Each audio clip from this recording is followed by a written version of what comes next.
şikayət etməyin. Allah şikayət edən insanları sevmir. Özünüz haqqınızda pis fikirlər səsləndirməyin. Bir çox insanlar deyir ki, bəxtim yoxdur, şansım yoxdur, neyiniyim?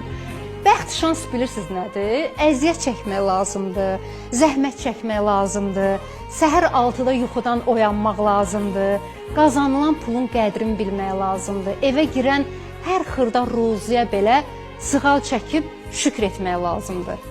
Siz elə bilirsiniz, o həsəd apardığınız insanlar var, elə bilirsiniz, elə hamısı düz gəlib, düz dayanıb nəyəsə çatıblar, harasa gəlib dayanıblar. Elə deyil. Hamı əziyyət çəkir, zəhmət çəkir. İndi Allah Taala birinə çox verir, birinə az verir. Şükür məsləhətinə. Yəni, onun bunun malını saymaqla, pulun saymaqla insan qabağa getmir, artmır.